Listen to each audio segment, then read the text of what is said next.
So, like all matter, humans are subject to the laws of thermodynamics as well.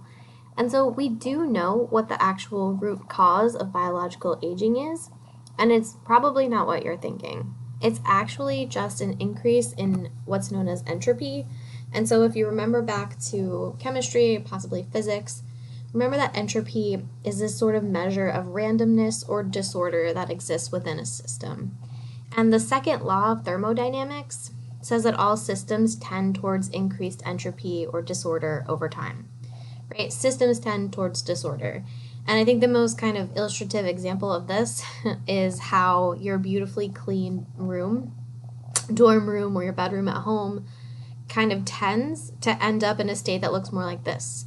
And I'm not going to put that all on you guys. That's definitely how my room ends up. And that is the second law of thermodynamics, where a system that like your room tends towards increased entropy or disorder as time passes.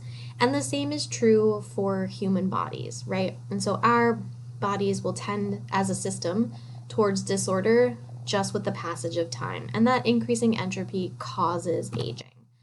And because this is the root cause of all biological aging, aging is random. So there's no normal aging. The increase in entropy can happen in different rates in different people, and therefore we can't really say that there's any quote unquote normal way to age because increasing entropy is in itself random. But we can make some assumptions and we can do research onto the mechanisms of aging. So increasing entropy is the cause, and the way that that cause is exerted is through mechanisms. Increasing entropy over time will tend to alter the structure and function of the biomolecules like proteins or enzymes, as well as the lipids and cell membrane. And all of these alterations in the biomolecules of your body, as well as their structures and functions, are what are known as sort of the mechanisms of biological aging. So increasing entropy is the cause, and it happens via these mechanisms, or basically via these alterations in structure and function. And so here on the right is just a chart illustrating that increasing entropy increases over time. And so as you age from childhood through adulthood, entropy will be increasing, which is the ultimate cause of aging. But these mechanisms, such as childhood obesity or an alteration in a molecule like the insulin receptor, can lead to the functional losses associated with aging, and both obesity and alteration in the insulin receptor are considered mechanisms. Right? So they're both caused ultimately by increasing entropy, but there are more specific alterations for what causes aging. And there are distal mechanisms, which are kind of far away from the ultimate outcome of aging, and proximal ones, which happen much more closer in the time scale. And so a distal mechanism of aging is something that happens maybe in development or in childhood that then affects aging down the road. Whereas a proximal mechanism of aging is something that happens much closer to the actual effect. And so I want you to take a second and think back on when you were originally reading the course descriptions for this class, or when you think about aging in general. How do you personally define it?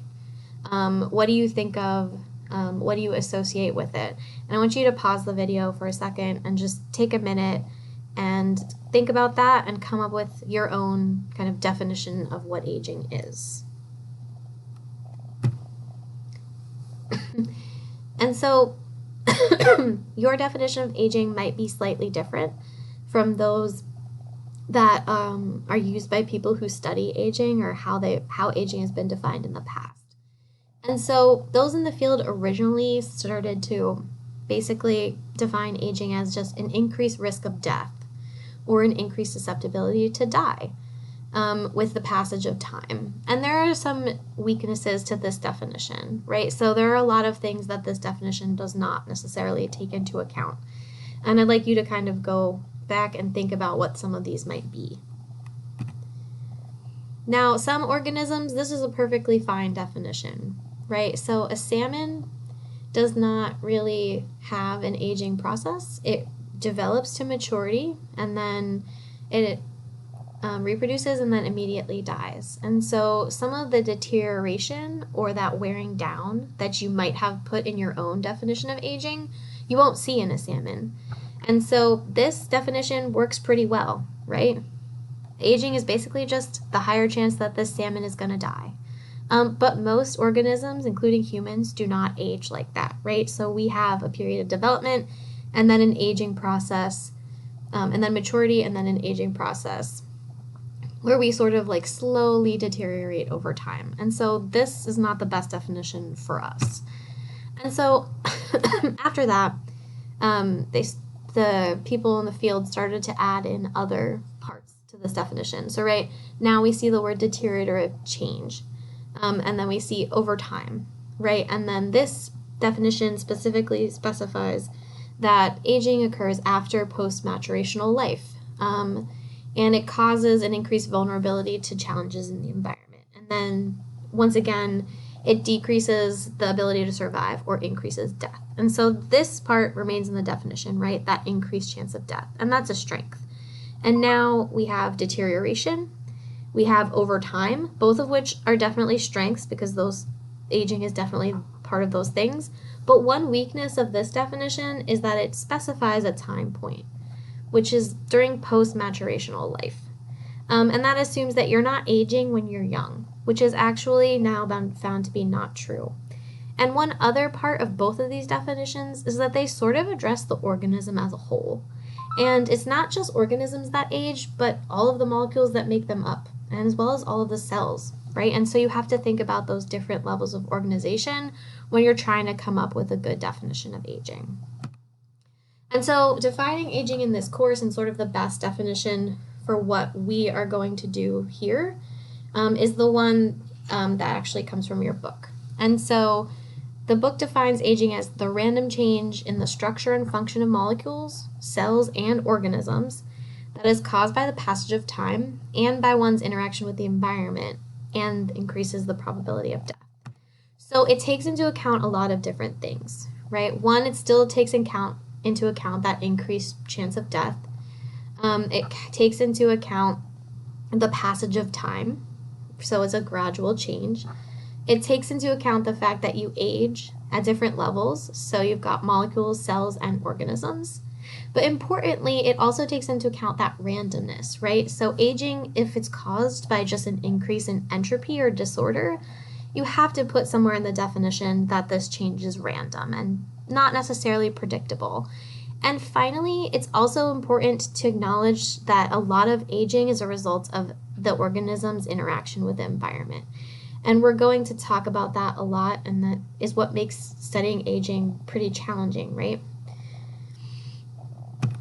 And then finally, one thing I just want to reiterate is that aging and those biological changes associated with it are not the same as diseases of old age. And so aging is these random changes that happen over time that are quote unquote sort of as normal as they can be. Diseases are dysfunction that are associated with age, but they're not actually aging, right? Because you can age without having an age-associated disease like Alzheimer's or heart disease. And so it's important to make that distinction between aging and diseases of old age. And so aging can be described in a series of kind of 3 stages. You've got the part of your lifespan where the functional changes that you're seeing in the organism are positive. And so here, when you look at these graphs, when you look at percent of function on the axis here, you can see that it's increasing for the first 20% of humans' lifespan, and that would be considered the developmental period. So all of the functional changes that are happening are good, and they're basically bringing the organism and cells up to a maximum growth and optimal functionality, right? So you can see up here that functionality is almost at 100%, and that's when development ends, and you enter into the next life stage, which is known as maturity. And that's the stage of your lifespan where the function and your functionality pretty much remains the same at an optimal level. There might be a slight decline, as you can see here in this human graph, but mostly you're at 90 to 100% functionality throughout maturity. And then when entropy finally catches up with an organism, and the organism and all of the molecules that make it up, as well as the cells, can no longer resist those entropic forces, you enter into the last stage of the lifespan, which is known as senescence. It's sometimes called post-reproductive aging, but it's the stage of your life where functionality declines, and it declines rather rapidly. And so you can see here in this graph that you've got development in green, and then that optimal functionality in yellow, and senescence in red. And it's important to remember that, one, all humans are not going to have the same series of stages, because environment does play a role, and organisms are not going to have the same stages, right? Different organisms. So a cicada, for example, has a really long period of development. 80% of its lifespan is development, and then it spends maybe, 10%, 15% of it as a mature organism, and then the senescence takes over rather rapidly. And so there's going to be some diversity in these stages between species as well as within species. And so measuring aging can be really difficult, and I think just even talking about that diversity between different organisms sort of illustrates the beginning of why that might be. And if the ultimate goal is to measure the rate of aging precisely in a single person, you have to take into account both the genes or genotype, which is known as the intrinsic rate of aging, as well as how the environment impacts that genotype, which is known as the extrinsic rate of aging.